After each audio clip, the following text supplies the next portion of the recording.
Boa tarde. Nós vamos iniciar, então, a apresentação do 105º Estudo Clínico do Processo e Diagnóstico de Enfermagem, que vai ser apresentado, então, pelas colegas do Serviço de Enfermagem Clínica, SECLIN. Então, o título é Proteção Ineficaz em Adultos Jovens Imunológicos. E vai ser apresentado, então, pela Sandra, que é enfermeira e é a nossa colega na comissão do processo de enfermagem, e pela Marisa, que é técnica de enfermagem. Antes de passar para vocês, eu só gostaria de saber, além dos alunos, que a gente está vendo que está florido, quem é técnico aqui? Além da... De onde tu és? A de Santo Antônio. É que ela é aluna e é técnica. E tem algum técnico daqui do hospital? Não. Enfermeiros? As colegas da clínica, do bloco cirúrgico, cirúrgica, da emergência. Quem mais? Bom, então eu não me apresentei, né? Eu sou Miriam, eu sou professora da Escola de Enfermagem e coordeno a comissão do processo de enfermagem. Então, a dinâmica é que a Sandra e a Marisa vão apresentar e depois nós vamos ter um momento para discussão, porque conforme diz, né, o título é para a gente poder estudar. Então, com você.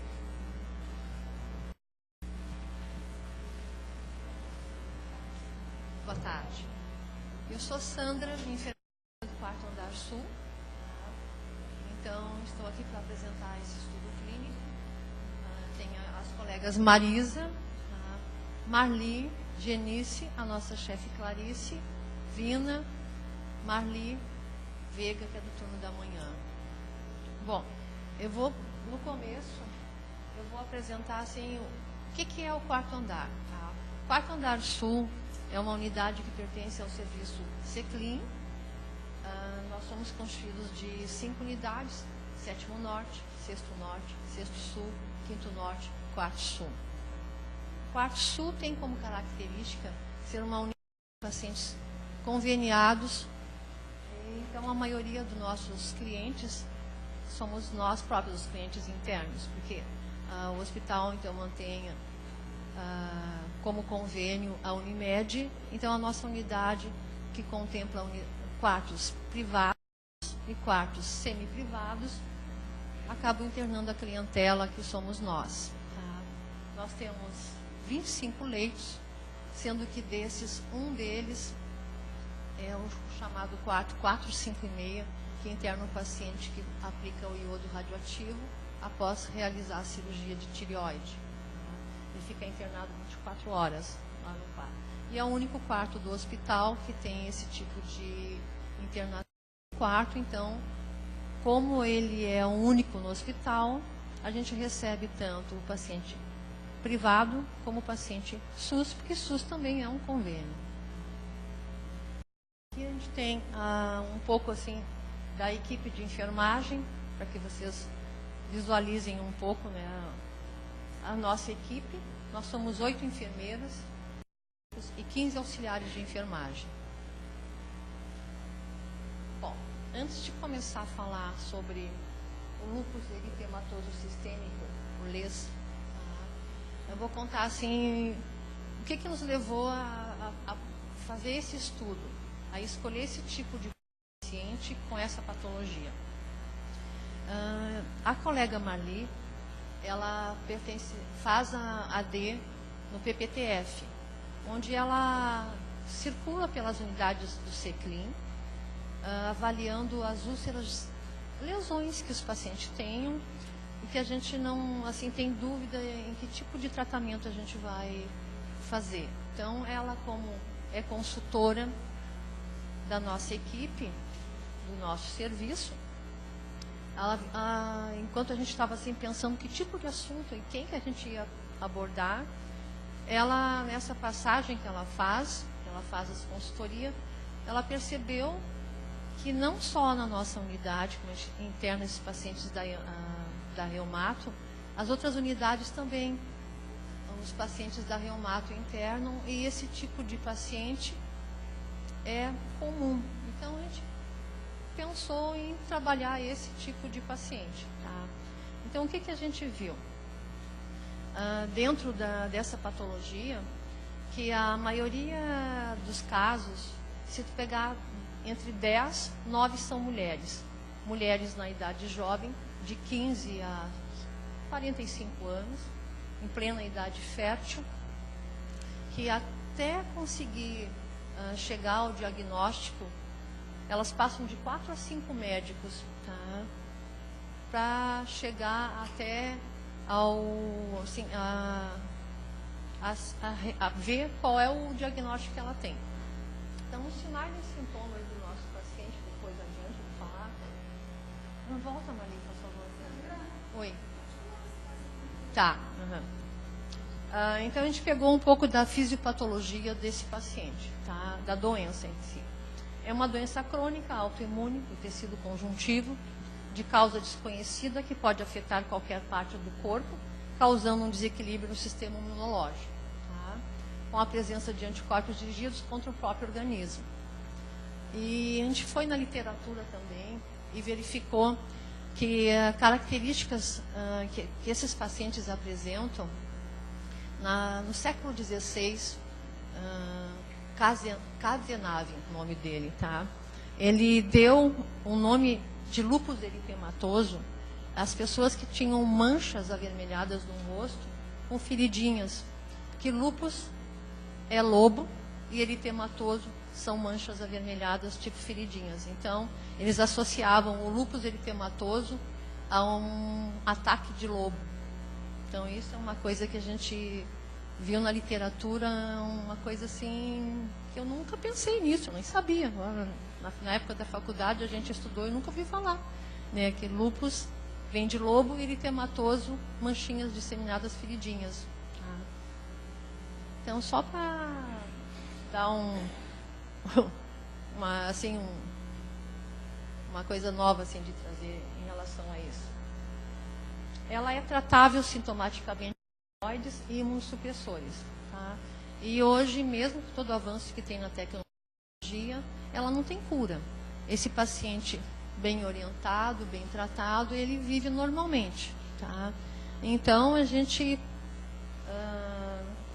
trouxe nesse estudo essa paciente que nós recebemos na unidade. Pode ir passando. Bom, aqui antes, nesses slides, tem características, como eu disse, ó, as manchas avermelhadas, então elas formam tipo asa de borboleta. Tá? Mãos, podem aparecer essas lesões em formas de discoides em mãos, no dorso também. Esse é um paciente que já tem o lúpus já avançado. Tá? Não é o caso da nossa paciente.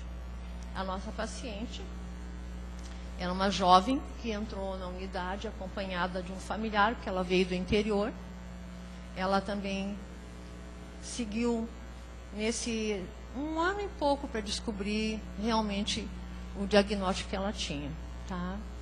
Ela, então, antes de chegar ao diagnóstico, ela teve história prévia de nefrite e serosite, que são algumas intercorrências que esse paciente tem. Então, a serosite são inflamações em camadas serosas, principalmente em torno da pleura, no pericárdio. E a nefrite, que esse tipo de paciente, o rim é um dos órgãos mais afetados. Ela conhece parcialmente a sua doença e o tratamento, tem dúvidas, tá? Mas é tranquila e adequadamente chegou à internação sem nenhum estresse. Tá? Por que eu estou falando isso? Porque quando a gente seguir, vocês poderiam assim, pensar nos sinais e sintomas que a gente escolheu, que essa paciente, por ser jovem, tá? Na fase mulher, na fase fértil. Por que que a gente não elencou outros diagnósticos além daqueles que a gente pegou? A gente pegou dois diagnósticos. Porque essa paciente, ao nosso ver na avaliação, era uma paciente que se apresentava tranquila, conhecendo a doença, mas tinha dúvidas. Tá? Então, a parte psicológica dela, porque se vai ver na literatura, um paciente com lúpus, ele fica assim, em estado grave, psicologicamente afetado. Mas não era o caso dessa paciente que a gente estava trabalhando. Pode passar. A dela, tá? Contando mais ainda. Era uma paciente lúcida, deambulando. Tinha uma discreta dispneia, mas foi em função da internação, do tempo de espera. Tá? Então, era um cansaço em função de que ela também nos contou que estava inapetente. Ela também nos falou em cansaço, dificuldade de conciliar o sono, em função das dores nas articulações. Tinha a asa de borboleta, que é esse racho facial, tá? E o início de lesões, principalmente em mãos. As extremidades estavam aquecidas e perfundidas, de edema em função da espera, não em função de estar com um distúrbio renal, com acúmulo de líquidos. Nós também, na história de inicial, verificamos os sinais vitais, colocamos o peso, a altura, Braden, Morse, tá? Seguindo. Também verificamos com a paciente quais os medicamentos que estava usando. Então, a gente viu com ela, porque o familiar só estava acompanhando em função de que ele era morador aqui. Como ela era uma paciente com 22 anos, ela já tinha pleno assim, conhecimento e aplicação de dizer para a gente como que ela estava fazendo e administrando os seus medicamentos. Então, ela nos deu a relação com a dosagem, como estava tomando e também o último horário em que ela recebeu, que foi em casa. Tá? Quando ela chegou, foi no turno da tarde. Pode passar. Então, nós, dentro desse levantamento que fizemos, não sei se estão me escutando, eu não estou muito acostumada com o microfone. Tá? Ela, então, a gente levantou sinais e sintomas. Discreta dispneia e cansaço, a expressão facial de dor, onde nós usamos aqui no hospital a escala numérica. Então, a gente, questionando a paciente, ela nos disse que estava em 5, PA 151 por 66 milímetros de mercúrio, perda de peso por inapetência, referindo dor nas articulações, discreto cansaço, dificuldade de conciliar o sono, mas o segundo ela nos informou de conciliar o sono em função das dores que ela tinha. Tá? O rush facial, a presença de lesões, que são as máculas em mãos, o discreto edema nos membros inferiores e o uso de medicamento imunossupressor. Voltando à lâmina anterior, a gente percebe ali o uso do metrotexato, tá? Hidroxicloroquina. Então, eram medicações que a paciente usava e poderiam levar uma imunossupressão maior se a dosagem não estava correta. Pode ir adiante, por favor. Então, dentro desses sinais e sintomas que a gente levantou, a gente levantamos 2 diagnósticos, que foi a proteção ineficaz, tá? Em relação, então, à dispneia, aos sinais e sintomas de dispneia, cansaço, perda de peso e inapetência, rush facial, a presença de lesões cutâneas. Então, levantamos a proteção ineficaz, que é a diminuição na capacidade de proteger-se de ameaças internas ou externas, como doenças ou lesões. Etiologia, distúrbios imunológicos. Nos sinais e sintomas, expressão facial de dor, relato verbal de dor, número 5, na escala numérica, dificuldade de conciliar o sono. Então, levantamos o diagnóstico de dor crônica. que é a experiência sensorial e emocional desagradável que surge de lesão tissular real ou potencial ou descrita em termos de tal lesão, segundo a Associação Internacional para o Estudo da Dor. Início súbito ou lento, de intensidade leve a intensa, constante ou recorrente, sem um término antecipado ou previsível e com uma duração de mais de 6 meses. Na etiologia, evolução da doença. Então, os diagnósticos de enfermagem segundo Horta Ananda, separamos aqui. Começamos então com o diagnóstico de enfermagem e proteção ineficaz. Tá? Dentro das necessidades humanas Horta, grupo psicobiológicas, subgrupo segurança física, meio ambiente. Os domínios do Nandaí 2012 e 2014, domínio promoção da saúde, classe controle da saúde. Levando para a escala dos indicadores e resultados, tá, de proteção ineficaz segundo o NOC, nós relacionamos aqui, resultado relacionado e definições. O estado imunológico, que é a resistência natural e adquirida, adequadamente voltada a antígenos internos e externos. Domínios e definições. Na saúde fisiológica, resultados que descrevem o funcionamento orgânico. Na classe, definições, então, resposta imunológica. Resultados que descrevem a reação fisiológica de um indivíduo a substâncias estranhas ou que sejam interpretadas como tais pelo organismo. Nós selecionamos 2 indicadores, alterações na pele e o cansaço e fadiga crônica. Posso apertar aqui. Escala, então, alterações na pele. E vai de gravemente a não comprometido. Então, essa paciente chegou moderadamente comprometida. Tá? Nós queríamos chegar a levemente comprometida dentro, com as nossas intervenções. E no cansaço e fadiga crônica, de grave a nenhum. Tá? Então, uma paciente moderadamente com o cansaço na escala, nós queríamos chegar ao leve, tá?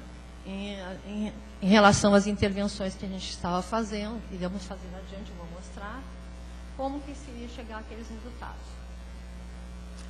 Nas intervenções e atividades para o diagnóstico de enfermagem, proteção ineficaz segundo o NIC, tá? Proteção ineficaz, ela é relacionada então a distúrbios imunológicos, evidenciada por deficiências na imunidade.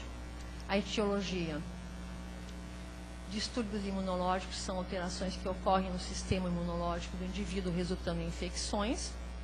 Nós elencamos o nosso sistema, cuidados de enfermagem, tá? Levantamos, então, são 10 cuidados, intervenções, 1, 2, e atividades, nós elencamos 5, tá?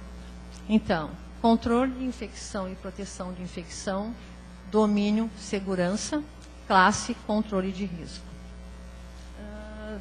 Dentro da NIC, nós validamos com a prescrição de enfermagem que consta no sistema do Hospital de Clínicas, nós levantamos esses cuidados que nós encontramos e que eles validavam a nossa intervenção. Tá?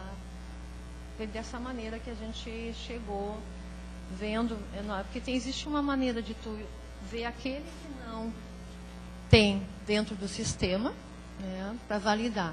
Só que dentro do controle da infecção, avaliando a NIC, nós não conseguimos encontrar assim, mudança que nós estamos usando aqui na proteção de infecção, que mais adiante eu vou mostrar no próximo slide. Então, nas intervenções e atividades de enfermagem, a NIC nos coloca aqui, orientar o paciente sobre técnicas adequadas de higiene das mãos, lavar as mãos antes e após cada atividade do cuidado do paciente, orientar as visitas, higienizar as mãos e entrar no quarto do paciente, limitar a quantidade de visitas, orientar o paciente familiar maneiras de evitar infecções. Pode passar. Tá? diagnóstico de enfermagem, dor crônica, tá? Um diagnóstico que nós elencamos, nas necessidades humanas de Wanda Horta, grupo psicobiológicas, no subgrupo percepção dos órgãos dos sentidos, Nanda aí 2012 e 2014, domínio conforto, classe conforto físico. Próximo. Aqui. Então, resultados e indicadores para a dor crônica, NOC. Nós elencamos dois, um nível de dor e um nível de desconforto. Tá? Nível de dor, gravidade da dor observada ou relatada. Nível de desconforto, gravidade do desconforto mental ou físico observado ou relatado. Então, nível de dor no domínio, saúde percebida, classe, estado dos sintomas, os indicadores, tá? A dor relatada e a tensão facial. Nós escolhemos, então, 2. E a escala vai de grave a nenhum. O paciente se enquadra, é substancial. Nós queríamos chegar a leve. No nível de desconforto, tensão facial, de grave a nenhum, substancial, nós também queríamos chegar a leve. Nas intervenções e atividades para o diagnóstico de enfermagem dor crônica, tá? Então, no sistema, nós levantamos administrar analgesia após avaliação, comunicar as alterações durante a infusão da analgesia, medicar para durante os procedimentos. E as intervenções, tá? Nós elencamos 3.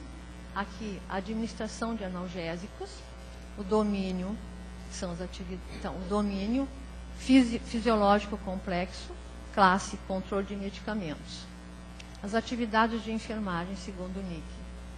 Determinar local, característica e gravidade da dor antes de medicar o paciente, atender às necessidades de conforto e realizar outras atividades que ajudem a relaxar, a fim de facilitar a resposta à analgesia, orientar o paciente para solicitar medicação para a dor antes que piore, corrigir ideias erradas e mitos que os pacientes têm em relação ao uso dos opioides. Pode passar um próximo. O controle da dor, tá? Os cuidados de enfermagem no sistema, avaliar a dor utilizando uma escala de intensidade, comunicar os sinais de dor, investigar com os pacientes os fatores que aliviam ou pioram a dor e registrar a dor como no controle da dor, segundo o NIC, tá? Então, domínio fisiológico básico, classe promoção do conforto físico, nós elencamos 1, 2, 3 desses cuidados relacionados a esses aqui, que é da nossa prescrição de enfermagem segundo o nosso sistema.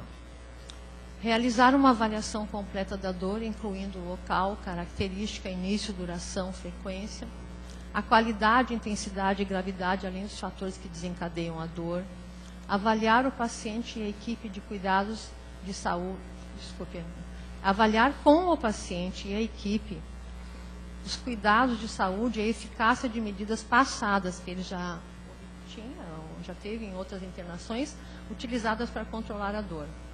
E orientar os métodos farmacológicos de alívio de dor. Próximo.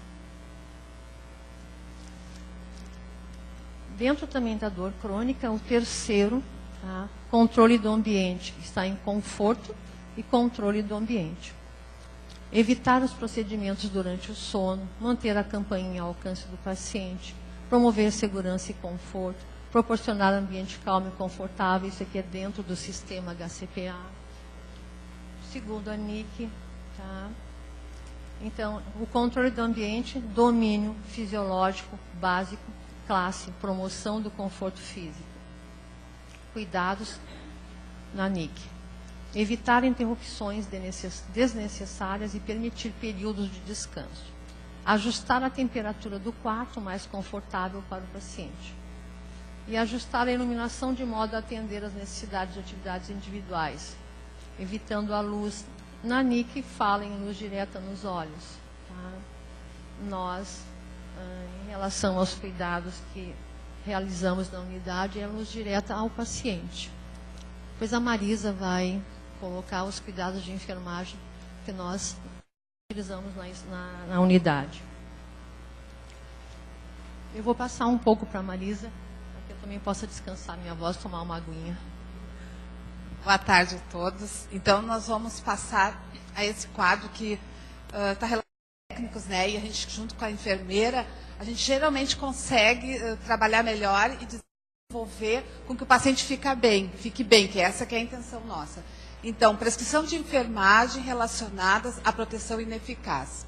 Hidratar a pele, orientar o autocuidado quanto à prevenção de infecção e higiene das mãos, proteger a pele para evitar rompimento, orientar pacientes e familiares sobre a prevenção de infecção, né, visto que essa diminuição, muitas vezes, de visita no hospital diminuiu bastante essa infecção que a gente está sempre cuidando. Orientar o paciente e a família dos cuidados do paciente, evitar a exposição solar e a luz ultravioleta prolongada, que é questionado muitas vezes, já que a nossa luz também agride o paciente sem que ele se dê conta.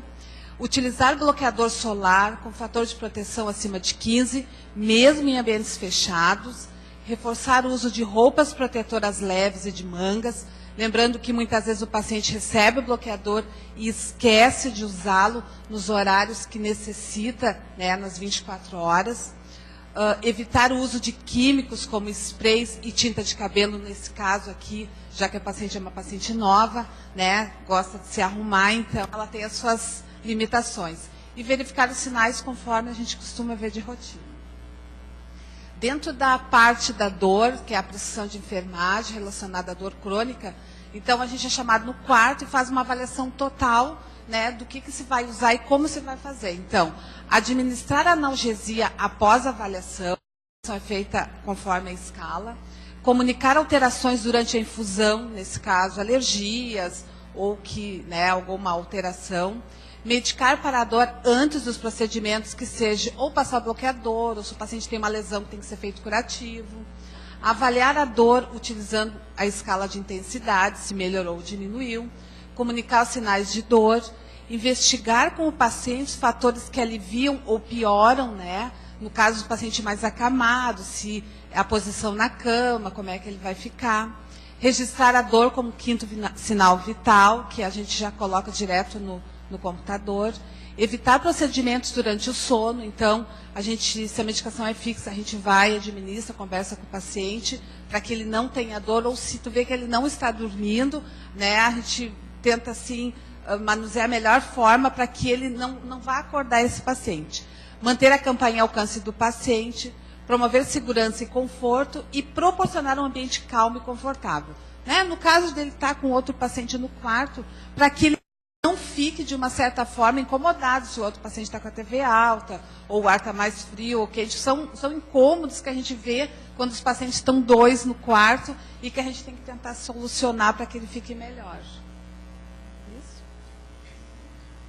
Aproveitando esses dados que a Marisa trouxe, em relação ao que eu tinha colocado, são as coisas que no sistema, depois eu vou nesse. Assim, em relação à dor crônica, o levantamento que nós fizemos em NIC, chegamos à conclusão de que, em função de que o hospital trabalha com o quinto sinal vital, tá, do 13º ambulatório, nós encontramos no sistema um rico cuidado de enfermagem. É amplamente, se tu procurar, tem tudo, tá? Para todos os diagnósticos. Aonde nós vimos que falta, tá, na proteção ineficaz? Porque dentro do sistema, se tu vai procurar ali na proteção ineficaz ao paciente imunológico, nós vamos encaminhar até o formulário de sugestões de inclusão e exclusão. O anterior, proteção ineficaz, aqui, tá? Porque ficou nesse caminho que a Marli faz nas unidades, porque nós fazemos o cuidado e ele não está escrito em lugar nenhum, e vocês vão ver. O paciente tem lúpus, ele interna, na ala norte tem 3 leitos. Se ele fica no C, que é próximo à janela, o que o enfermeiro automaticamente faz? Ele tira o paciente dali, transferindo para o leito A. Tá? Em função da proteção da luz solar direta na janela e também a própria luz do ambiente. Onde nós colocamos ali, utilizar o bloqueador solar com filtro de proteção 15, o próprio médico hoje da Reumato, ele já coloca na prescrição dele esse protetor. E tu busca da farmácia e entrega ao paciente.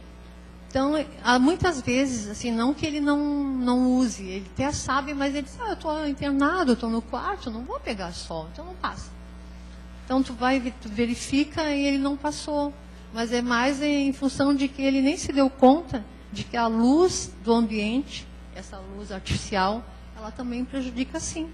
Tá? Então, o protetor solar é para ser usado tanto internado, tanto em casa, como na rua. E a gente não escreve isso.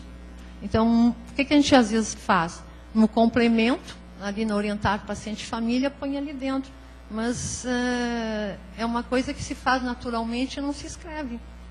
Então, evitar a exposição de luz ultravioleta e solar prolongada, reforçar o uso de roupas protetoras leves e de mangas compridas, e evitar o uso de químicos, spray e tintas de cabelo, isso a gente, dentro da NIC, a gente foi na enfermagem dermatológica, fomos na parte de conforto, de mudança de hábito, de mudança de comportamento. Não consta nada que fale alguma coisa em relação a isso. Então, é uma das coisas que a gente está trazendo, em função de que se faz, se perguntar para qualquer enfermeira, ela faz, mas não tem no sistema, porque se faz naturalmente. Né? Então, nós trouxemos com esse estudo clínico, colocando essa parte assim na proteção ineficaz relacionada então a isso, para que a gente traga como um crescimento e um conhecimento, né? E também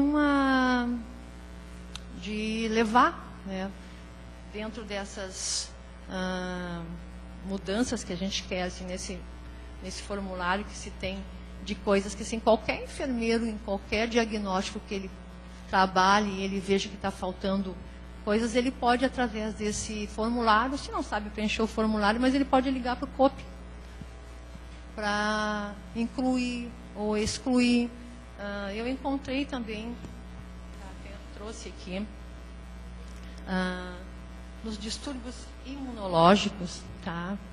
Dentro do sistema, uma coisa que a gente vai também excluir, que ainda se encontra ali, que é fornecer a máscara, aquela 95, que hoje nem se usa mais, que é o bico de pato, né, para esse paciente imunológico. Todo mundo sabe que a máscara é a máscara cirúrgica, que quem usa a máscara bico de pato é o enfermeiro, não o paciente.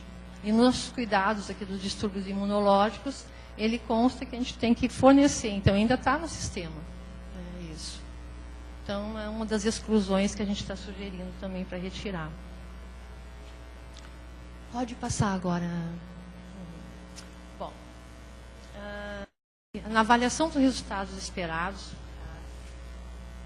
eu decorei o número das lâminas aqui para falar. Então, assim, vendo a lâmina 13, essa é a lâmina 22 que nós estamos, tá? Então, olhando a 13 e a 16, só volta a 13 para o pessoal dar uma olhadinha, por favor, Gi.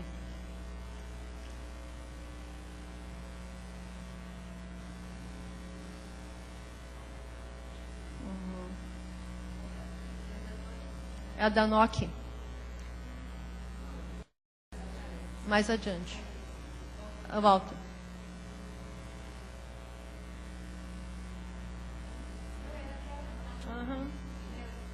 Tá? Que nós trouxemos ali o estado imunológico, a resistência natural, a escala. Tá? O nosso paciente chegou moderadamente comprometido, nós queríamos chegar a levemente comprometido. E o cansaço e a fadiga crônica moderado, nós queremos chegar ao leve. Então, essa é a última, na 22, a lâmina 22, então. Aquela que a gente estava antes. Só para poder, assim, ver que a gente levantou isso aqui, nessa lâmina, e chegamos naquela última lâmina lá, que é essa aqui, os resultados esperados. Alterações na pele, tá? Ele chegou moderadamente comprometido. Nós queríamos chegar a levemente comprometido com as nossas intervenções, nossos cuidados prescritos, avaliados e supervisionados com a ajuda dos nossos técnicos, ao atingido. Porque essa paciente, tá, ela chegou moderadamente com as lesões, onde ela chegou para fazer um acerto de medicações. Tá? No cansaço e na fadiga crônica moderada, nós queríamos chegar a leve, tá? Conseguimos, com os nossos cuidados, atingir esse resultado. Na dor relatada, tá? Onde ela chegou substancialmente, nós queríamos chegar a leve, que com os nossos cuidados a gente queria pelo menos diminuir a dor dessa paciente no uso dos medicamentos prescritos pelo médico. E a tensão facial que nós observamos quando ela internou, tá? Na escala era substancial, queríamos chegar a leve, e nós chegamos no uso dos medicamentos, a paciente ficou com menos dor, atingimos. Isso, chegamos a esses resultados, indo adiante na evolução. Tá? Nós evoluímos esse paciente, então, desta maneira. Tá? Ele estava com alta proposta, ela, né? Então, nós usamos o nosso sistema de evolução de alta. Então, refere sentir-se bem, nega dor no momento, calma, lúcida, eupneica, tranquila, em bom estado geral, as extremidades aquecidas, perfundidas, sem edema. No início, ela internou com discreto edema, o abdômen normotenso, depressível, saturando 97 em ar ambiente. A TA tem modificação, a gente lembra que antes era 150 por 93, está 120 por 63, em função de que no início ela estava com dor, agora ela está sem dor, então a gente tem uma alteração de sinais vitais melhorado. A escala de Morse mantém-se a mesma, 35, Braden 22, mantendo o uso do protetor solar, lesões nas mãos cicatrizadas, tá? Acompanhada por familiar, eliminações fisiológicas presentes e normais. Os nossos diagnósticos, então, a proteção ineficaz relacionada a distúrbios imunológicos mantida, porque a gente é uma paciente que tem lúpus eritematoso, ela vai manter, né? Ela não vai ficar assim, sem a doença, porque ela é uma doença sem cura. Ela só tem melhora da exacerbação dos sintomas se ela se mantém controlada e usando os medicamentos. A dor crônica, relacionada à evolução da doença, melhorada, ela se encontrava sem dor. E a nossa conduta, evitar a exposição solar prolongada, utilizar o protetor solar, mesmo em ambientes fechados, reforçar o uso de roupas leves e mangas compridas, evitar o uso de spray e tintas de cabelo, e a nossa conduta de educação. Tá? Orienta o paciente e familiar sobre a necessidade de mudanças no estilo de vida, esclarecendo-as. Paciente e familiar realizar um questionamento sobre suas dúvidas e apresentam um bom entendimento sobre a doença e seus cuidados.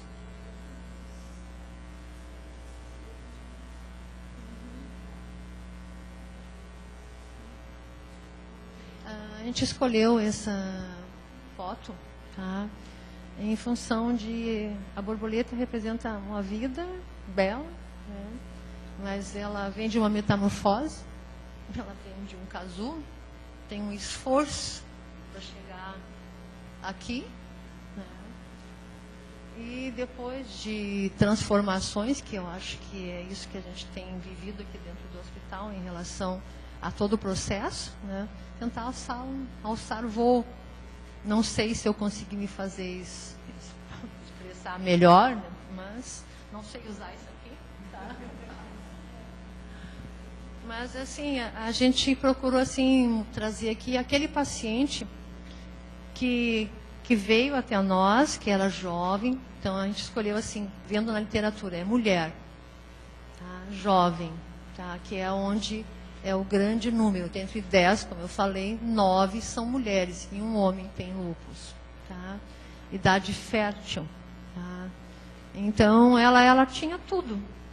Porque a gente viu nos demais serviços, paciente que quando não tem um diagnóstico definido, que ele passa por várias mãos até chegar, ele já está com aquelas lâminas que vocês viram. E até pior, porque a gente não trouxe uma das lâminas, que são muitas. Se vocês entrarem na internet, vocês vão achar vários. E uma das coisas que aparece muito, e essa doença está muito agora em tudo que é revista, em função da, não sei se vocês conhecem, a Astrid Fontanelli, aquela apresentadora de TV do GNT, onde ela faz um programa as idas e vindas, chegadas e partidas. Ela é uma mulher jovem, né, está nos seus 50 anos, e segundo ela, depois de ela tinha esses sintomas, mas não conseguiu descobrir. Então, diz que agora descobriram que ela tem o lúpus. Então, ela fez uma virada na vida dela. Tá? E ela está sendo praticamente a pessoa que está levando essa bandeira para mostrar para o Brasil que tem muitas pessoas que têm o lúpus, né, e não têm tratamento porque desconhecem ou não conseguem chegar ao diagnóstico, que é possível sim tratar e viver bem. Então, obrigada, desculpe.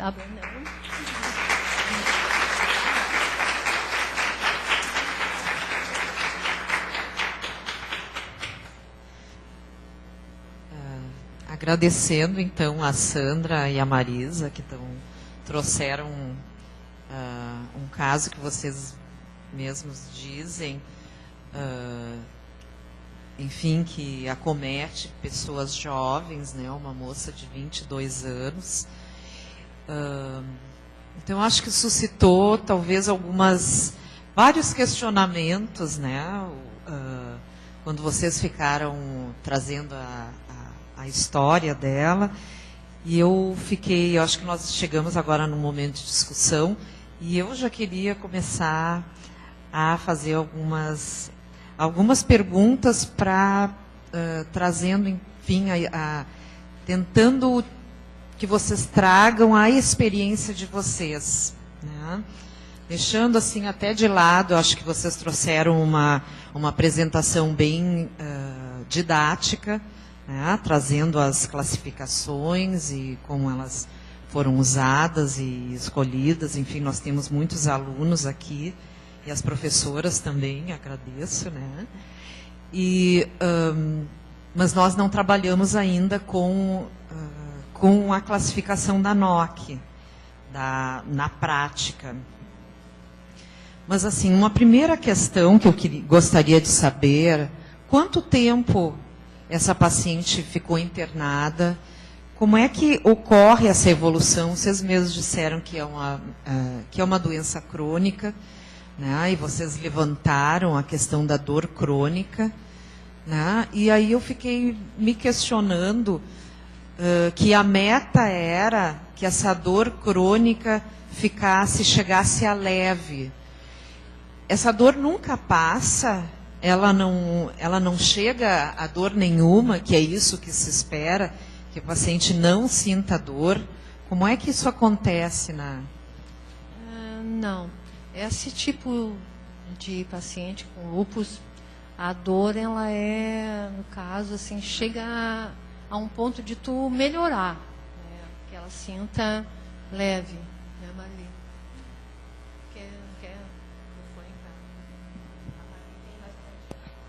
Então, nós chegamos, não tem como tu deixar... O paciente faz uso das medicações, mas ele sempre vai sentir dor. Ele não chega nem a zero dor. Ele sempre vai ter um pouco de dor, ele vai ter nas articulações. mesmo fazendo uso das medicações. São várias, né, que eles fazem uso, que tem hidroxicloroquina, metrixate. Essa paciente, ela fazia uso da prednisolona. Tem paciente que toma prednisona, né? Mas mesmo assim, o paciente não sempre tem dor. A internação é longa. Olha, em torno, assim, que eu tenho experiências, assim, de 15, 20 dias que eles ficam internados no hospital. Até mais. 20? Acho que 20 dias. Mas, no caso, assim, ela vem, faz o acompanhamento, acerta as medicações e dá alta. Pode acontecer de 3 meses depois reinternar. O mesmo motivo, acertar de novo as medicações. É que eu acho assim, ó, a dor que esse paciente tem é dor de articulações, tá? Então, aos movimentos, ele sempre tem dor. Usando as medicações analgésicas, o esquema, tu consegue baixar muito o nível da dor do paciente, certo? No momento em que ele sair da cama, ele vai te dizer, a dor voltou, sabe? Ele consegue ter um sono reparador, ele consegue dormir, estando bem acertadas as medicações. Então, assim, mas tem aquelas dores que quando ele se movimentar... E a internação, o médico da reumato, ele faz assim, é para mudar o esquema. De repente, o paciente está usando de 6 em 6, aí ele passa para de 8 em 8, ele já acrescenta outra medicação, é só para um acerto mesmo. Então, a internação, ele faz toda aquela pesquisa para ver se ele está imunologicamente bem, exame de sangue, né? A bateria de exames, né? Eletrocardio, faz a avaliação também com a nefro, porque esse tipo de paciente, o rim é fatal. Tá? Então, ele tem que estar sempre bem acompanhado, e não é só o reumato. O reumato, ele tem junto a dermato e a nefro. Cardio junto também, porque o coração é um dos mais atingidos também.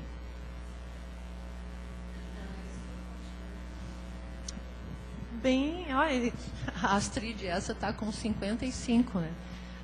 Se faz um bom acompanhamento, é por isso que ela está levantando essa bandeira, porque ela é uma pessoa que tem um nível de vida diferenciado, ela tem acesso a tratamento, a plano de saúde, então ela consegue ficar bem, tá? Que não é a nossa maioria da população. Sim, é uma doença crônica, né? Eu abro para questionamentos. Antes de passar mais uma questão que eu lembrei, vocês colocaram ali na conduta de educação que foi orientadas para mudar o estilo de vida e que ela aceitou.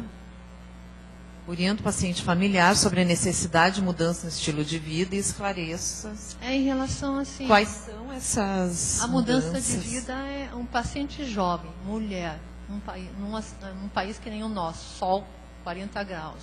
Ela não pode tomar banho de sol, não pode andar de cavadinho, ela tem que estar sempre protegida com mangas, tem que usar protetor solar, em casa, fora de casa, tá?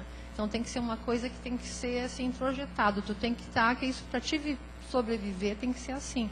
Se um paciente, no caso, não vou fazer mais nada disso, o que acontece? Aquelas lesões lá naquelas lâminas, elas voltam.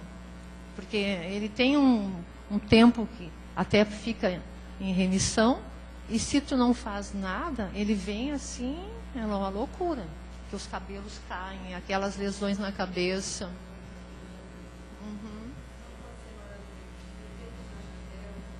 Isso. Ele tem que se adaptar para a saúde dela. Ela não pode sair ao meio-dia no sol, tem que usar chapéu, né? Não pode pegar sol direto. Então, adaptar é isso. É um estilo de vida diferenciado das pessoas normais, com saúde normal. Eu conheço pessoas com lúpus que eles só saem à noite, durante o dia eles precisam ficar em casa, eles não podem sair. Quando saem à rua, eles saem com um chapéu. Então a gente vê as pessoas com chapéu na rua, pensam que eles estão usando uma moda diferente. Não, eles estão se protegendo do sol. E tem que usar as mangas compridas, né? Podem ver que... E o uso do spray tinta de cabelo. Olha a mulher, meu Deus do céu. Os cabelos bem ralinhos, cabelo né? sempre de cor diferente, chapinha, não sei o que ela... não pode, porque aí tu fica sem cabelo.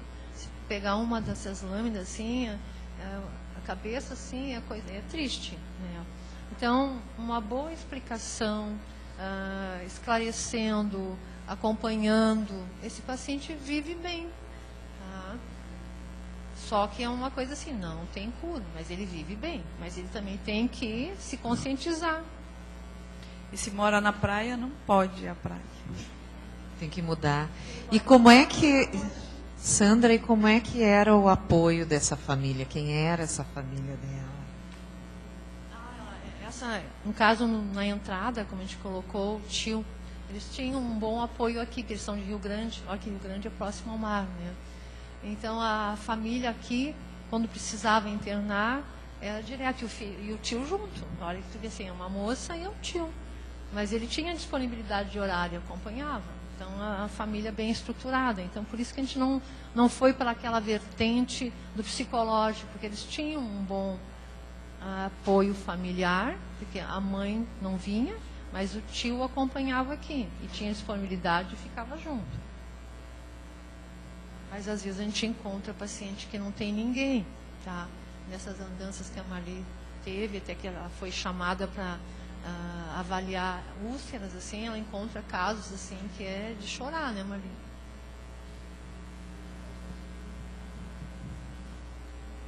Que nem nesse caso dessa paciente, assim, ela não estava com várias lesões, né? Mas existe, assim, na unidade, assim, internações de pacientes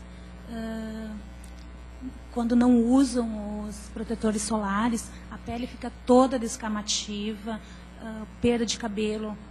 Já vi várias, assim, mulheres internadas sem cabelo. Sem cabelo, começa a descamar a pele, sabe, tudo, o rosto, assim, todas descamadas. Então, é bem, bem complicado, assim. Quem mais, gente? Bom, vamos dar os parabéns para as apresentadoras, né? E para quem ajudou a construir o estudo. E acho que é super importante a gente fazer essas apresentações. Eu acho que mais importante ainda para quem constrói o estudo, né? Porque é um momento ímpar de aprendizado, né? E de revisão das classificações e tal. Eu acho que é importante a gente se dar conta que, embora tinha vários pacientes grávidas, que podia trazer aqueles casos bem ricos, com vários sinais, sintomas, evidências, acho que trouxeram algo que é mais ou menos a prática de vocês, né? Que um caso que não era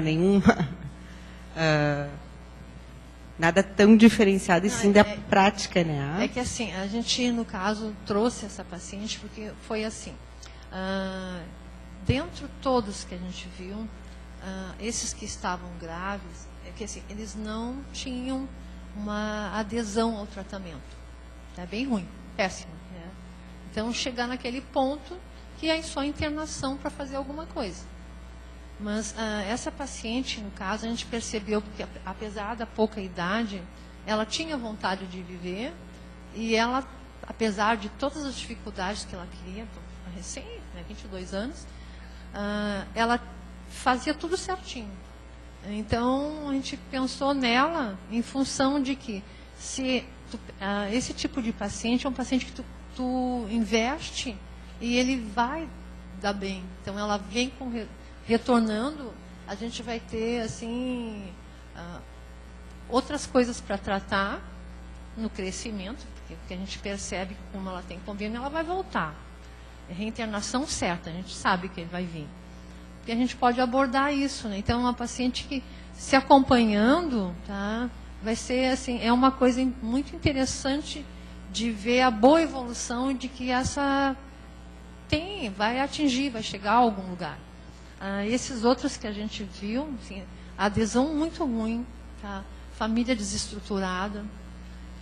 Por mais que tu dissesse, a Mali está ali, a Mali orientando, fazendo... O paciente que ela atende, vamos dizer que está internado lá agora, e volta daqui a um tempo, né, Mali? As mesmas coisas que ela falou, está dizendo de novo e ele não está fazendo. Então, em função disso que a gente pensou nessa paciente, porque vendo que, usando os diagnósticos e acertando com ela, ela vai ter uma expectativa de vida e, no caso, é bom de trabalhar. Né? Não que os outros também não se invistam, claro que sim. Só que tu não consegue ver retorno, que tu vai lá e fala para o paciente, para o familiar, usa o protetor, faz assim, faz assado, tá? Ele fica internado 1 mês. Tá? Melhorou. Deu alta, daqui a 15 dias o cara volta pior, porque não fez nada daquilo que tu falou. O que eu queria chamar a atenção, então, assim, é em relação assim, à importância do processo de enfermagem quando ele é bem feito. Assim. E o que a gente precisa estar chamando a atenção em relação a isso? Eu acho que a Sandra trouxe bem essas contribuições, assim, no sentido de por que de um estudo clínico, o que trazer. Eu acho que um estudo clínico sempre tem que estar trazendo novidades, né? Então, ela está trazendo, assim, alguns cuidados que não foram encontrados no sistema. Inclusive, a gente procurou junto, vendo na NIC, e não encontramos, assim, o respaldo para estar trazendo como referências alguma coisa que é da prática. Então, dentro da NIC, não, mas nós vamos procurar as referências nos livros de dermato, de outras coisas que justifiquem a introdução desses cuidados. Então, acho que isso vai enriquecer o nosso sistema. E a outra questão é que eu acho que ela trouxe essa questão assim, da avaliação, que independente do paciente não ter grandes problemas, assim, foi feita uma avaliação. Acho que isso já reforçando a capacitação do processo, né? Foi feita uma avaliação do estado, uma avaliação inicial do estado emocional do paciente. Quer dizer, era uma paciente que estava tranquila. Então, é isso, assim, não é que o enfermeiro tem que dar conta de tudo, mas uma avaliação inicial, a gente faz isso como enfermeiro. Isso não é nada tão complicado, quer dizer, olhou, o paciente está tranquilo. O paciente sabe, foi avaliado, que ele conhece ou não a doença. Com uma pergunta, conhece a sua doença e conhece um pouco do tratamento. No momento que passou, sentou a conversar, já tem uma ideia. Sabe que foi avaliada a necessidade de educação. Né? E, a partir disso, foi feita uma orientação. E isso também foi feito, esse levantamento e o entendimento, porque não adianta a gente fazer de conta que está educando o paciente se a gente não avalia, se não faz um feedback, ver se o paciente recebe essa informação e entendeu, senão é aquele paciente que vai voltar daqui 15 dias. Então, eu acho que foi bom que a Sandra trouxe isso aqui, exposto, para a gente poder estar reforçando e mostrando que não é tão difícil escrever, documentar essa orientação que é feita de uma forma bem sistemática. Né? O que eu colocaria ainda é que, assim, bom, eu acho que é bem isso de mudança de estilo de vida, foi super bem explicado. E eu colocaria ainda os detalhes dessa conduta, que era evitar exposição solar, aquilo que está na conduta ali, na primeira conduta, eu colocaria direto na conduta de educação. Porque é importante, se eu for reforçar essa orientação, saber o que já foi orientado objetivamente. Então, aquilo ali, evitar o uso do spray, porque foi orientado em relação a tudo isso, né? Então, se foi orientado, ficar. Até porque esse conteúdo todo, que é colocado na conduta de educação, ele migra para a aba de educação no portal do paciente. Então, assim, se eu abrir só lá, eu não vou saber, porque aquele conteúdo não vai migrar. Tá bem? Quem mais? Deixa eu passar para cá.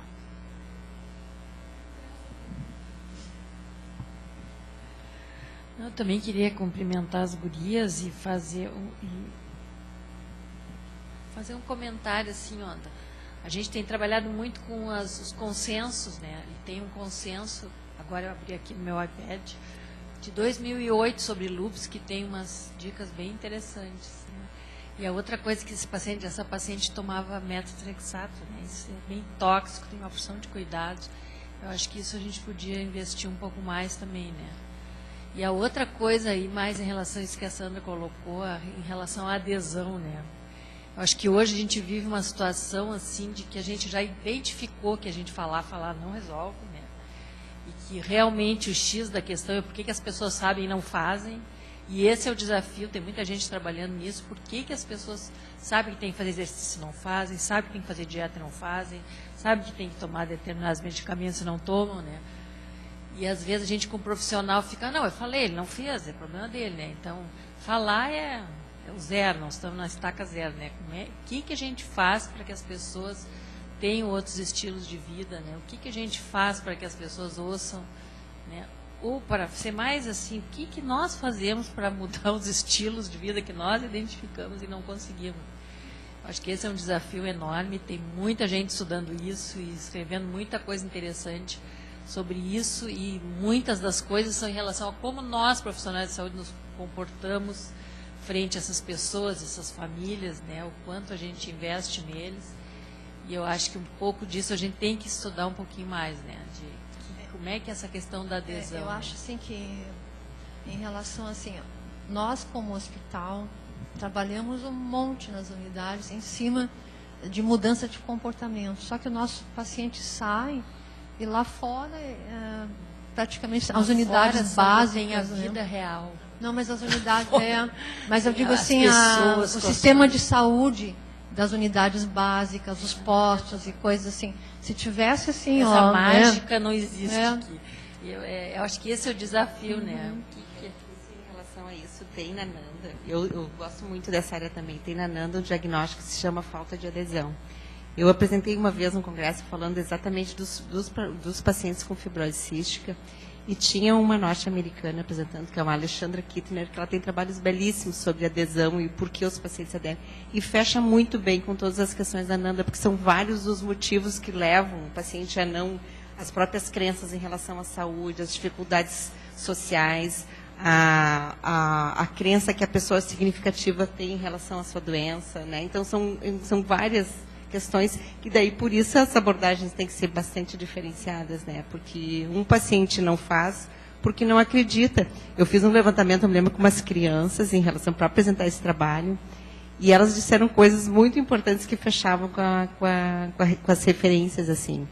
Que eram, uma chegou e disse assim, eu faço porque eu acredito em vocês. Então, tudo que vocês dizem para eu fazer, eu acho que vocês querem o meu bem e vocês vão me ajudar.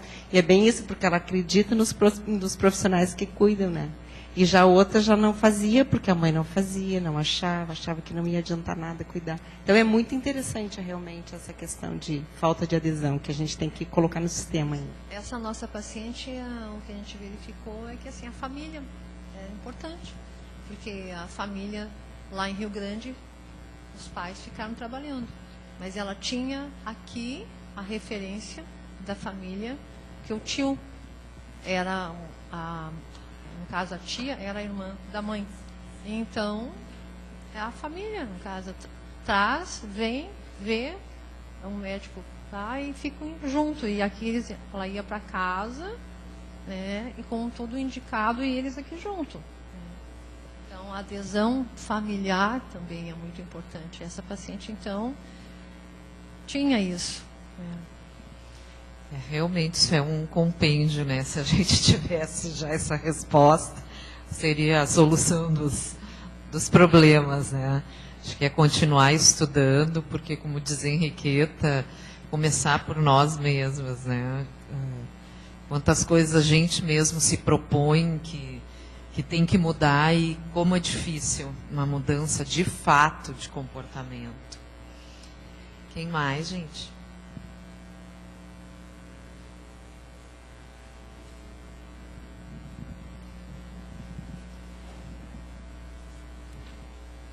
Deixa eu só colocar uma coisa. Eu achei muito interessante que eles falaram ali da questão da continuidade, né, do tratamento, enfim, da comunicação. Mas uma coisa que foi falar também da questão dos postos de saúde. Eu acho que falta na hospitalização a questão da contrarreferência, né, às vezes, para o paciente. O paciente sai de uma internação clínica com uma doença crônica, um diagnóstico crônico, e muitas vezes ele não sabe nem onde continuar o tratamento. Porque no hospital, às vezes, ele não vai conseguir o tratamento no ambulatório. Ele precisa continuar o tratamento na rede básica. Ele sai do hospital tendo que procurar tudo isso sozinho. A família tendo que fazer isso por ele. E, às vezes, muitas vezes, no hospital, nós poderíamos indicar a contrarreferência dele, dos postos, próximos à residência, como ele faz para marcar a consulta. Porque é mais fácil, às vezes, a gente dizer que o paciente não adere do que dar ferramentas para que ele possa aderir. Né? Eu acho que isso também é importante de ser colocado.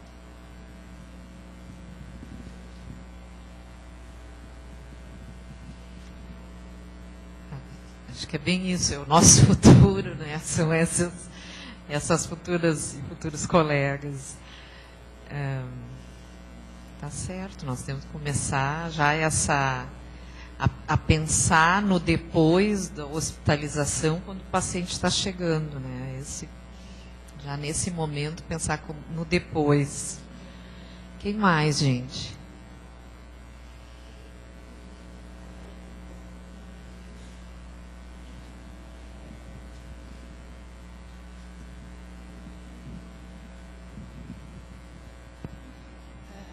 Só para constar, eu tive uma prima que teve lúpus e com 40 anos de idade ela foi a óbito por causa de sequelas do lúpus. Sequela neurológica, sequela renal, muita dor articular, todos esses sintomas que foi relatado, ela tinha. E o que aconteceu? Quando ela descobriu que tinha lúpus, ela tinha 18 anos, e ela negava a doença. Então, a única maneira dela fazer o tratamento era quando ela estava internada, que tinha crises, daí ela internava, medicava, fazia o que tinha que fazer, né, que era orientada. Depois ela queria tomar banho de sol, ela queria uma vida normal, porque é muito difícil para quem não tem um problema trabalhar com o psicológico, porque nós humanos, nós mulheres, nós não aceitamos as limitações, né? A não ser que tu tenha uma orientação psicológica. O que falta, de repente, para esses pacientes que não aceitam o tratamento, é uma orientação psicológica, né? Orientação psicológica para a família pegar junto, né, e trabalhar com isso. Porque quando tu vive a doença, ou tu te entrega a ela, ou tu luta. Na maioria das vezes, as pessoas se entregam a ela. Eu achei interessante falar sobre isso, para que todos esses alunos, todas essas pessoas que estão entrando na enfermagem hoje, vejam o paciente como um familiar. Não entrar na vida dele, mas como um familiar. Tu ter a sequência. Tu vê que ele tem problemas, a família tem problema, mas nós podemos auxiliar. E auxiliar, sim, trabalhando o psicológico dele, o emocional, fazer ele ver que ele tem uma doença que ele tem que tratar se ele quiser viver.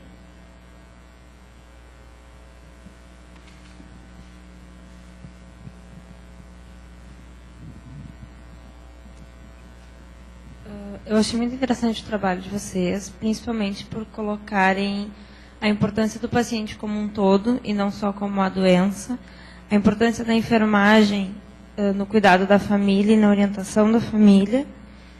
E eu queria saber se esse paciente usando o metotrexate, que é uma droga extremamente nefrotóxica, ele tem um acompanhamento nefrológico junto, preventivo, se ele tem outros acompanhamentos além do reumatológico. Sim, lembra que eu coloquei que esse tipo de paciente ele tem um acompanhamento do paciente do médico da reumato, o médico da nefro, o cardiologista e o dermato, porque ele tem as 4 especialidades que tem que ser para trabalhar junto, porque se o reumato só vai tratar a doença que ele conhece, ele não consegue atingir, porque esse paciente vai, como ela colocou muito bem, a Cláudia, é o nome dela, ela colocou muito bem esse paciente, né, em relação a quando tu identifica na internação um paciente que está com todos os sinais e sintomas exacerbados, não é só a doença que está em evolução ali, tem outras coisas que estão aflorando ali, que está tudo muito ruim, que no caso tem que ser acompanhado. Então, esse médico precisa, sim, dos consultores juntos, senão ele não consegue, né, tratar esse paciente. Mais alguma consideração?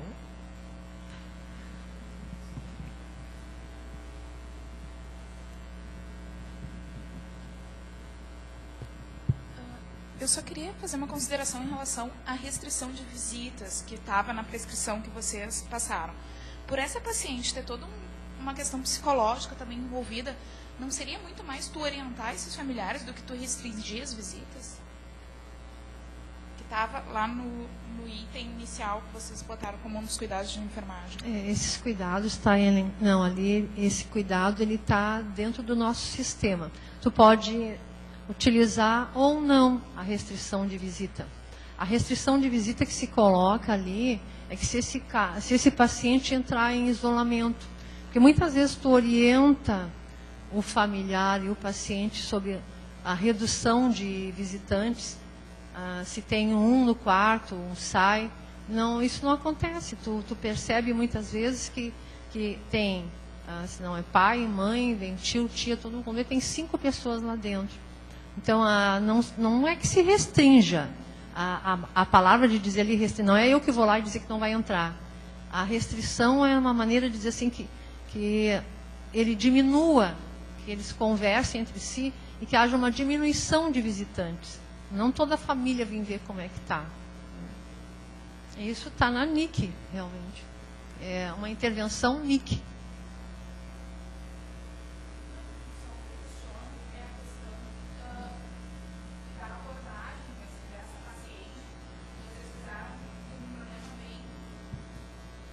Não, mas eu só trouxe esse questionamento, Sandrinha, porque nesse caso vocês abordaram que é uma paciente assim que é difícil dela ter um tratamento, que é complicado por ela ser jovem, e a gente ainda de repente não entendendo, lógico, em relação à proteção, acho que seria bem adequado tu restringir visitas. Porém, numa questão que o contexto geral da paciente, ela precisa de muito mais apoio do que uma restrição de visitas. É que eu acho que, Vanessa, é que assim, ó, é uma opção de cuidado, não é que foi levantado para essa paciente. Em Vanessa, os cuidados, no caso, uma opção, não que foi feita uma restrição. A gente validou, segundo a NIC, as opções que tem no sistema. Eu acho que é só esse levantamento realmente das possibilidades, das opções, da tomada de decisão, né, da enfermeira e da equipe de enfermagem frente a uma situação, né, onde nós vamos ter que fazer, sim, um julgamento clínico para ver, em termos de custo-benefício, eu acho que é pertinente essa tua observação, Vanessa. Porque não é só neste caso, né, mas assim, os pacientes, de uma forma geral, que precisam proteção contra a infecção, tem a questão da restrição de visita, sim, pela questão do risco, enfim, da infecção. Mas tem esse outro aspecto. Acho que tinha... Eu quero parabenizar, eu acho que está muito bonito, Sandra, acho que tu apresentasse muito bem, né, o caso clínico, e meus parabéns para o COP também. E eu queria uma orientação com relação a quando a gente tem uma intervenção que não está na NIC. Eu vi que tu começasse a falar sobre isso, né? A Sandra parece que colocou que teria intervenções da prática, né, que daria para colocar isso no momento em que a gente fosse fazer uma intervenção. Eu queria escutar um pouquinho mais sobre isso, porque eu atendo ali no ambulatório, na Zona 12, na Zona 6, com um paciente com agenda de saúde ocupacional, e os diagnósticos também precisam um pouco mais de atenção, e as intervenções muito mais ainda. E muitas vezes a gente usa intervenções que não tem na NIC. E aí nós ficamos naquela coisa assim, usa, não usa, de que forma usa, fundamenta onde. Então eu gostaria de ter uma orientação a respeito disso. Sônia, nós usamos a NIC como uma das fundamentações, né? Tanto que os nossos cuidados de enfermagem que constam nas nossas prescrições são anteriores à NIC. O que a gente tem visto e tem consultado a NIC, porque realmente ela traz muitas intervenções que nós podemos aproveitar.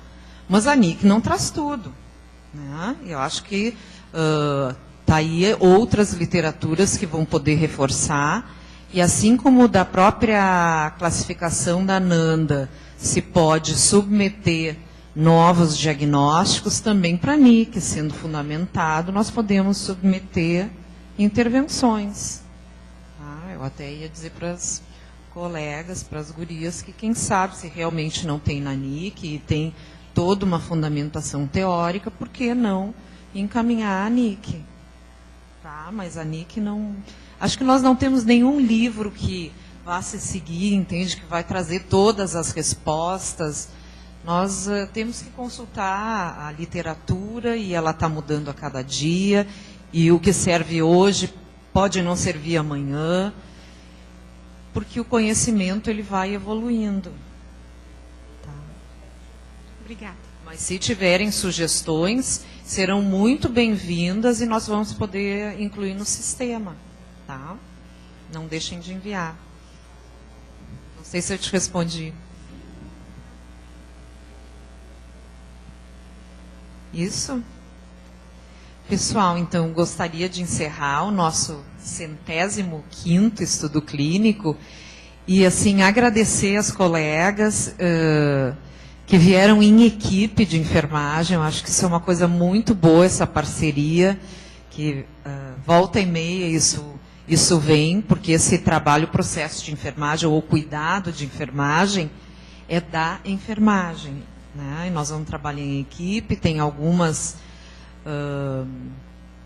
atividades ou algumas atribuições que elas vão ser exclusivas da enfermeira, mas outras elas são participativas, né? E é fundamental, porque ninguém trabalha sozinho.